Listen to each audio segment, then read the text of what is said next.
दोस्तों, आपको ये खबर पता ही चल गई होगी कि राजीव गांधी के जो हत्यारे हैं, या बोल दिया जाए जो सजा काट रहे थे, उनमें से जो बचे हुए 6 लोग थे नलिनी सहित, उनको रिहा कर रही है सुप्रीम कोर्ट, या रिहा कर दिया गया है। तो आज हम इसी टॉपिक पे बात करेंगे, एग्जैक्टली समझेंगे कि ये घटना क्यों थी, राजीव गांधी का असैसिनेशन या उनको क्यों मारा गया, कारण क्या था, और उसके बाद जब ये लोग जेल में गए तो जेल से आखिर छोड़े क्यों जा रहे हैं। अभी तक जब बंद थे तो ऐसी क्या बात हो गई कि इनको रिहा किया जा रहा है। पूरी घटनाक्रम को बेहतर ढंग से सरल भाषा में समझेंगे। तो आइए बात को स्टार्ट करते हैं। अगर वीडियो आपको पसंद आए तो लाइक और शेयर करना मत भूलिएगा। अरविंद सर मोटिवेशन चैनल को सब्सक्राइब कीजिएगा। इंस्टाग्राम पे फॉलो करने के लिए लिंक डिस्क्रिप्शन में दिया गया है। चलिए बात को स्टार्ट करते हैं। जैसा आपने थंबनेल में देखा होगा, राजीव गांधी के हत्यारे हो रहे हैं रिहा, या रिहा होंगे। आगे देखते हैं। देखिए कहानी क्या थी। ये श्रीलंका की कहानी है जहां पे सिविल वार हुआ था 1983 से लेकर 2009 तक। और ये सिविल वार क्यों हुआ था? क्योंकि वहां पर जो 2 ग्रुप्स हैं, एक सिंगली ग्रुप्स है और एक तमिल ग्रुप्स हैं। ये 2 ग्रुप थे। सिंगली ग्रुप मेजॉरिटी में है, करीबन 74% के आसपास उनके जनसंख्या है, और 26% के आसपास तमिल वालों की जनसंख्या है। तो सिंगली वाली जो मेजॉरिटी ग्रुप थे, उन्होंने तमिल वालों को दबाना शुरू किया। 2 सोशल ग्रुप्स हैं, तो मेजॉरिटी वालों ने माइनॉरिटी को दबाना शुरू किया, और इतना दबाते चले गए कि उनका एक बार वोट देने का अधिकार भी छीन लिया तमिल वालों का। सिंगली लोगों ने इतना अत्याचार किया कि तमिल वालों को वोट देने का अधिकार भी छीन लिया। वहां की श्रीलंका की मातृभाषा भी सिंगली घोषित कर दी गई। तो जब आप जानते ही हैं किसी पर जरूरत से ज्यादा पाबंदी या दबाव या प्रेशर बहुत ज्यादा क्रिएट हो जाता है, तो वहां रिटेलिएशन होता ही है। तो इसी चक्कर में तमिल वालों की तरफ से कई उग्रवादी संगठन पनपने लगे। उनमें से मेजर था, देखिए, एलटीटी, जिसका नाम आपने सुना होगा। ये मैं इसको लेके आता हूं, LTTE, liberation tigers of Tamil. ये एक संगठन, उग्रवादी संगठन खड़ा हुआ, और इसका काम करने का तरीका यही था कि तमिल वालों की लिबरेशन कराना है, यानी उनको आजादी दिलवाना है। जो दबाव तमिल वालों के ऊपर पड़ रहा है, जरूरत से ज्यादा प्रेशर है, उसको ये हटाने का प्रयास करेंगे। और इसका जो सरगना हो गया, उसमें प्रभाकरन का नाम सुना होगा आपने, विलुपई प्रभाकरन जी, और पूरी सेना टाइप की इन्होंने बना ली, और ये जगह जगह टक्कर लेने लगे श्रीलंकाई सेना से, बहुत बीहड़ तरीके से। और इस मामले में ये जो टक्कर ये ले रहे थे, हिंदुस्तान या इंडिया क्या था, इंडिया ने LTT वालों को सपोर्ट किया, उनको हथियार देना या पैसा देना रॉ के माध्यम से चालू रखा LTT वालों को, जिससे कि वो अपना कामयाबी पा सकें। अब जब ये श्रीलंका वाले LTT वालों से टक्कर लेते थे, तो ऐसी स्थिति हो गई, जाफना एक मेजर गढ़ था, वहां पर जब स्थिति बनी तो LTT चारों तरफ से घिर गया था। लेकिन उसको सपोर्ट करने के लिए इंडियन गवर्नमेंट ने, ऐसा बोल लीजिए, उनके लिए खाना वगैरह काफी गिराया पैराशूट से, LTT वाले, जिससे ये काम कर सके। तो ये भसड़ बढ़ती चली गई कि भाई LTT हारे ना जीत जाए। अब इसके लिए फिर उस समय जो राजीव गांधी थे प्राइम मिनिस्टर, और जयवर्धने, राष्ट्रपति जयवर्धने श्रीलंका के, उनके बीच समझौता एक हुआ कि भाई ये जो बात चल रही है, ये जो रिफ्ट है, ये जो लड़ाई है, इसको खत्म किया जाए। इस बात को लेकर राजीव गांधी और जयवर्धने में साहब में समझौता हो गया कि ये लिबरेशन टाइगर्स ऑफ तमिल जो है, हम तमिल वालों को कुछ सहूलियतें दे रहे हैं, ये शर्तें हैं, और साथ में जो झगड़ा करते हैं, ये जो वार जैसी सिचुएशन खड़ी करते हैं, ये नहीं करेंगे, इनसे वापस हथियार वगैरह ले लिए जाएं। जब ये समझौता हो गया कि भाई ठीक है, रियायतें तमिल वालों को दे दी गई, उस समय तो ऐसा लगा कि LTT वाले एग्रीड है उन टर्म्स को लेके कि ठीक है, हमें सहूलियतें मिल गई, आराम से गाड़ी चलेगी। लेकिन फिर क्या हुआ, जब ये IPKF, Indian peace keeping force, यानी ये भेजी गई भारत के द्वारा, ये क्या करने के लिए कि LTT वालों से जो उनके शस्त्र थे, LTT और उसके अलावा जो और उग्रवादी संगठन थे, सबसे शस्त्र ले लें, यानी उनके पास हथियार ना रहे, शांति की तरफ चले जाएं, जैसा इसमें नाम भी है, इंडियन पीस कीपिंग फोर्स। तो IPKF को भेजा गया भारत की तरफ से, और शुरुआत में कोशिश की गई कि ये लोग अपने शस्त्रों को दे दें। तो शुरुआत बढ़िया हुई, लोगों ने शस्त्र देने शुरू किए, लेकिन उसके बाद LTT ने शस्त्र देने से मना कर दिया कि हम आपको अपने हथियार नहीं देंगे, क्योंकि उनको लगा कि हथियार देने में हम एकदम निहत्थे या खाली हो जाएंगे।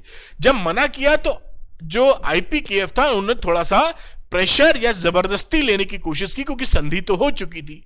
तो आईपीकेएफ ने, इंडियन पीस कीपिंग फोर्सेस, जबरदस्ती करके उनसे हथियार लेना चालू कर दिया जिससे वहां शांति बनाई जा सके। अब उसके बाद क्या हुआ, यह मामला चल ही रहा था कि बीच में इलेक्शन जो जीते थे वो बन गए वीपी सिंह साहब प्राइम मिनिस्टर। इन्होंने आईपीकेएफ को वापस बुला लिया हिंदुस्तान। राजीव गांधी जब तक थे तब तक तो ये बात चली, और बीच में वीपी सिंह साहब प्राइम मिनिस्टर हुए तो उन्होंने कहा कि आईपीकेएफ जो है, हमारी सेना जो जबरदस्ती उनसे वापस ले रही है, उसको इंडिया बुला लो भाई। अब इंडिया बुला लिया गया तो वहां एलटीटी वाले फ्री हो गए कि कोई टेंशन नहीं, अब हमारे ये सेना जा चुकी, अब कोई परेशानी नहीं होगी। उसके बाद क्या हुआ कि राजीव गांधी की हत्या क्यों हुई? अब होने वाले थी फिर इलेक्शन 1991 में, यहां कहीं लिखा भी होगा कि पूर्व ये यहां पर ये इनके होने वाले थे इलेक्शन।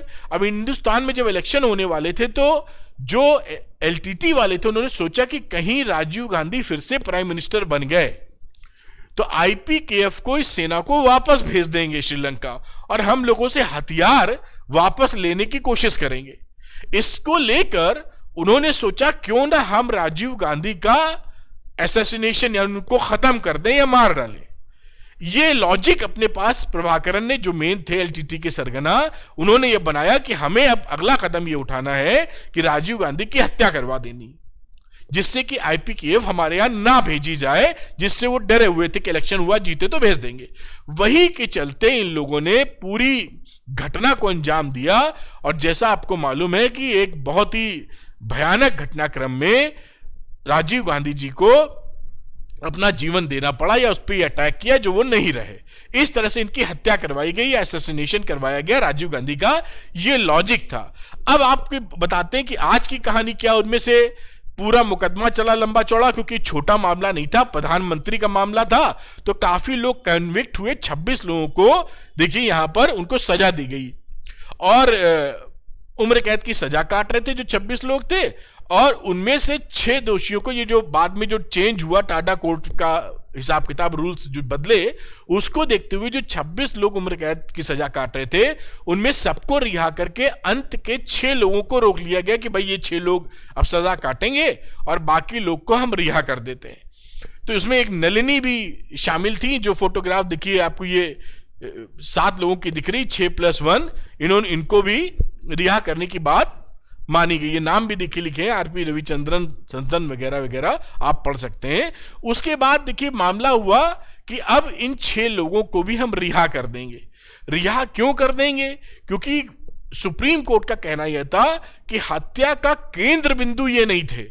ये देखिए यहां पर लिखा हुआ है कि सुप्रीम कोर्ट में आदेश में पाया गया कि दोषी ठहराया गया है, लेकिन कोई भी हत्या टीम के केंद्र का हिस्सा नहीं था। यानी ये लोग जो इन्वॉल्वमेंट था इनका, कि भाई इनके घर मान लीजिए किसी ने आके मीटिंग कर ली है या इन्होंने कुछ सुविधाएं मुहैया करवा दी हैं, वो इनके ऊपर एक प्रॉब्लम थी या एक उनका साजिश में हाथ था, लेकिन सीधे वो हत्या कर देंगे जाके, उसमें केंद्र बिंदु नहीं थे। तो इन लोगों, और ऊपर से क्या रहा कि इन्होंने जो सजा 30-33 साल की काटी, अभी तक उम्र कैद तक की जो काटी है, उनमें इनका व्यवहार भी अच्छा रहा है, काफी पॉजिटिव रहा, ऐसा सुप्रीम कोर्ट का कहना है। ऐसा सुप्रीम कोर्ट ने देखते हुए इनके व्यवहार को और हत्या का केंद्र बिंदु ना होने के कारण इन 6 लोगों को इस 7वीं की रिहाई पहले कर दी थी, उसका प्री बनाते हुए इनको छोड़ देने की बात कही कि अब इनको छोड़ देना चाहिए। अब जब इनको छोड़ा गया है तो कांग्रेस पार्टी का, अच्छा उनमें एक पुलिस ऑफिसर भी है जो राजीव गांधी का जब हत्याकांड हुआ था तो उस समय घायल हुई थी, उनके पेट में छर्रे लग गए थे, तो उनका नाम देखिए क्या है, उस समय सब इंस्पेक्टर थी, एएसपी होकर रिटायर हुई वो, sub inspector Anusuiya Daisy Ernest. तो अनुसुईया जी का ये कहना था, ये इनकी फोटोग्राफ भी लगी हुई है, इनका ये कहना था कि अब ये 62 वर्ष की है, रिटायर हो चुकी है एएसपी होके। इनका कहना था ये कैसा न्याय मिला, जो जिनको मौत के घाट उतारा गया या जो चोटिल हुए जैसे मैं, इसमें क्या इंसाफ हमको मिला, क्योंकि हमारे साथ तो बड़ा गड़बड़ हुआ, कई लोगों को तो इतने बड़े आदमी को भी मौत के घाट उतारा, और जो छर्रे मेरे पेट में लगे थे उसका इलाज तो मैं आज तक करा रही हूं, और जबकि जो दोषी थे उसमें उनको छोड़ा जा रहा है। तो उन्होंने बिल्कुल खुले तौर पे ये कहा कि जो लोग मारे गए या जो लोग घायल हुए उनको लेके इंसाफ नहीं किया, क्योंकि जो लोग उसमें कल्प्रिट थे, जो लोग शामिल थे, उनको तो बचे हुए लोगों को भी छोड़ा जा रहा है। इन्होंने बड़ी बुलंद आवाज रखी। उसके बाद देखिए कांग्रेस पार्टी की भी अगर हम बात करें तो कांग्रेस पार्टी ने भी इनका विरोध किया है। इन्होंने कहा है बिल्कुल खुले तौर पे कि सोनिया गांधी जी नलिनी से एक बार मिली थी और वहां पर उनको क्षमा करने की, यानी जो उनको मृत्युदंड दिया गया था फांसी, उसको चेंज करके आजीवन कारावास कर दिया जाए, इसके लिए एग्रीड या उन्होंने बात रखी थी। तो कांग्रेस ने कहा कि सोनिया गांधी जी का अपना पर्सनल ओपिनियन कुछ हो सकता है, अपनी राय, निजी राय कुछ हो सकती है, पार्टी इससे सहमत नहीं है। ये जो फैसला हुआ है इससे हम लोग इसके अपोजिशन में हैं, जो बन पड़ेगा वो आगे करेंगे। उन्होंने कहा ये ठीक नहीं है बिल्कुल कि राजीव गांधी के हत्यारों को किसी भी ग्राउंड पर छोड़ दिया जाए। इसी बात को बढ़ाते हुए ये देखिए सिंघवी साहब हैं, इस बात को अभिषेक मनु सिंघवी साहब इस बात को बढ़ाते हुए उन्होंने कहा कि जो प्रधानमंत्री देश का होता है, था या जो आज भी है, उनके ऊपर किसी तरह का हमला पूरे भारत देश पे हमला होता है, संप्रभुता अखंडता पे हमला होता है। तो ये नॉर्मल मर्डर का केस नहीं है, ये एक देश पे हमले का केस है। तो उसको उस निगाह से देखा जाना चाहिए, क्योंकि प्रधानमंत्री कोई पर्सनल चॉइस नहीं, वो पद ही ऐसा है जो पूरे हिंदुस्तान को रिप्रेजेंट करता है। तो उसमें जो शामिल लोग हैं जिन्होंने मर्डर या जो हत्या की गई, असैसिनेशन, उसमें सहयोग किया है, उनको किसी भी तौर पर हल्के में नहीं उनके साथ ट्रीटमेंट किया जा सकता।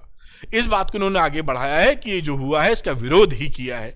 तो ये आपने देखा, ये पूरी घटना मैंने बताई कि राजीव गांधी का असैसिनेशन के पीछे कारण क्या था, और आज जो 6 लोग छोड़े जा रहे हैं वो क्यों छोड़े जा रहे हैं। एक तो बताया कि हत्या के केंद्र बिंदु में नहीं थे, और जो समय उन्होंने जेल में काटा है काफी वक्त, वो पॉजिटिव इन नेचर है। आप क्या सोचते हैं, आप कमेंट करके बताइए कि राजीव गांधी के हत्यारे जो किसी भी दशा और दिशा से लिप्त रहे हों, उनको छोड़ना चाहिए या आजीवन कारावास था तो उनको पूरा जीवन कारावास में बिताना चाहिए, क्योंकि देश के प्रधानमंत्री का मामला था। देश का प्रधानमंत्री पहले भी हुआ है, आज भी कोई है और कल भी कोई होगा। ये देश को रिप्रेजेंट करता है, हिंदुस्तान की अखंडता, संप्रभुता को रिप्रेजेंट करता है। तो आप कमेंट करके बताइए कि आप क्या सोचते हैं इस फैसले के बारे में, और मिलते हैं अगले वीडियो में। अगर वीडियो पसंद आया हो तो लाइक और शेयर कीजिएगा। अरविंद सर मोटिवेशन चैनल को सब्सक्राइब कीजिए। इंस्टाग्राम पे फॉलो करने के लिए लिंक डिस्क्रिप्शन में दिया है। Thank you very much, bye.